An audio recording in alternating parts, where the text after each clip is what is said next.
দেখুন, বিশ্বব্যাংকে যে star group আছে, স্টার গ্রুপ এই ব্যাপারে বিভিন্ন সরকারকে সহায়তা দেয় এবং তারা কিন্তু আমাদের সাথে একেবারে গত বছরের সেপ্টেম্বর মাস থেকেই আমাদের সাথে কাজ করছে এবং স্টার গ্রুপের যে প্রধান কর্মকর্তা সে না হলেও অন্তত 5 থেকে 6 বার ঢাকা গিয়েছে ইতিমধ্যে।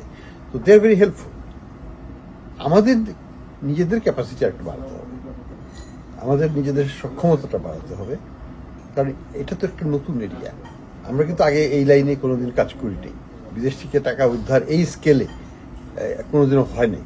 তো এই প্রক্রিয়াটা আমাদের আরো ভালোভাবে রপ্ত করতে হবে। আমাদের যে ইন্টার মিনিস্ট্রিয়াল এজেন্সিগুলো আছে তাদের যে কর্মদক্ষতা, তাদের যে ইন্টারাকশনগুলো, সেটাকে আরো ইমপ্রুভ করতে হবে। সেটা প্রচেষ্টা চলছে।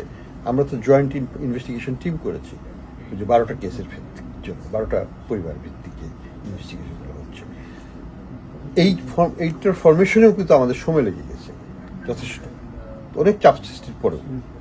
তারপরে একজন আরেকজনের সাথে কথা বলে না, দুদকের সাথে সিআইডি বলবে না, সিআইডির সাথে এফএসসি বলবে না।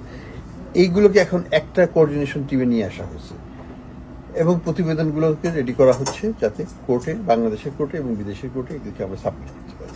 এই প্রসেসটা চলছে। এটার সাথে আমরা যেটা করছি এখন, ইন্টারন্যাশনাল ল ফার্মগুলোকে আমরা ব্যাংকগুলোর সাথে অ্যাটাচ করে দিচ্ছি। ব্যাংকগুলো বলতে যে সমস্ত ব্যাংক থেকে পাচার হয়ে গেছে, না যে সমস্ত ব্যাংকে পাচারের টাকা জমা আছে? না, যেসব ব্যাংক থেকে টাকা পাচার হয়ে বাইরে চলে গেছে, যেমন ইসলামী ব্যাংক একটা বড় ক্লায়েন্ট আমাদের, জনতা ব্যাংক একটা বড় ক্ষতিগ্রস্ত ব্যাংক। এদেরকে আমরা বলছি যে তোমরা এই ল ফার্মগুলোর সাথে কথা বলো, তারা লিটিগেশন ফান্ড নিয়ে আসবে, অর্থাৎ তারাই খরচটা বহন করবে। হয়তো 100 টাকা উদ্ধার করলে 20 টাকা তারা রেখে দেবে, বাকি 80 টাকা তারা ফেরত দেবে। তো এই ইন্টারাকশনটাও আমরা ফ্যাসিলিটেট করে দিচ্ছি বাংলাদেশ ব্যাংকের পক্ষ থেকে। আমাদের যে টাস্কফোর্স আছে সেই পক্ষ থেকে আমরা এটা করে দিচ্ছি। ব্যাংকগুলোকে আমরা পাঠিয়ে দিচ্ছি, ব্যাংকগুলোকে বলছি তোমরা সহায়তা দাও, নন ডিসক্লোজার এগ্রিমেন্ট করে ফেলো তাদের সাথে, এবং করে এই অর্থের ভাগ নেওয়ার চেষ্টা করো। যেমন একটা উদাহরণ বলি, সাইফুজ্জামানের 350টা বাড়ি লন্ডনে, এটা তো নিলাম হয়ে গেছে। অ্যাটাচ হয়েছে প্রথমে, তারপরে পরবর্তীতে এখন নিলাম হয়ে যাচ্ছে। তো আমাদের কিন্তু ইউসিবিএল কে আমরা বলেছি, আমরা লয়ার সাপ্লাই করেছি এবং ইউসিবিএল ওই লয়ারের সাথে চুক্তি করে অলরেডি গ্র্যান্ড থটো লন্ডনে তাদের ক্লেম এস্টাবলিশ করেছে। ক্লেম বলতে এই সম্পদ আমাদের, হ্যাঁ, এই যে অকশন করার পরে যে টাকাটা আসবে, এখানে মর্গেজ বাদ দেওয়ার পরে বাকি টাকাটা আমাকে দিবে, কারণ আমার টাকা নিয়েছে। সেটার অগ্রগতি কতটা সেটা তো এখন লয়ার ঠিক করা হয়েছে। লয়ার আর্গুমেন্টেশনের ব্যাপার আছে, কোর্টের একটা সেটেলমেন্টের ব্যাপার আছে। কিন্তু আমরা ক্লেমটা শুরু হয়েছে, আমরা যদি ক্লেম না করি তাহলে তো আমরা পাবোই না। তো ক্লেমটা তো করা হলো, এটা করা হলো কোথা থেকে? সরকার তো না, এটা ব্যাংকিং খাত থেকে। ব্যাংক বলছে যে আমার টাকা নিয়ে গেছে, আমার টাকা, আমার এই প্রতিনিধি হচ্ছে ল ফার্ম, হচ্ছে আমার ল ফার্ম, সে ওখানে যে ক্লেম দিচ্ছে যে ইউসিবিএল এর টাকাটা ফেরত দিতে।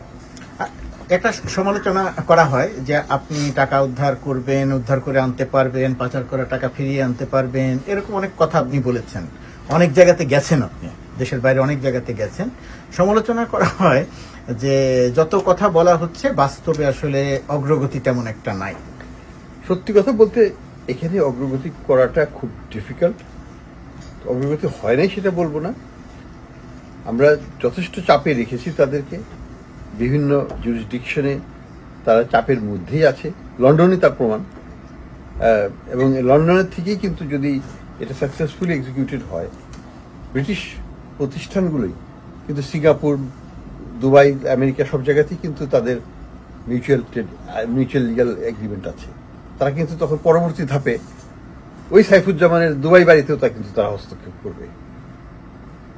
তো এটা আমাদের স্বস্তির জায়গা। আমি মনে করি যে আমরা এগুচ্ছি। 1 বছর কিন্তু টাকা উদ্ধারের ক্ষেত্রে 1 বছর কোনো বছরই না, এটা একটা কন্টিনিউয়াস প্রসেস। কোনো ক্ষেত্রে 10-12 বছর লেগে যায়। কাজে এখানে অধৈর্য হওয়ার কিছু নাই।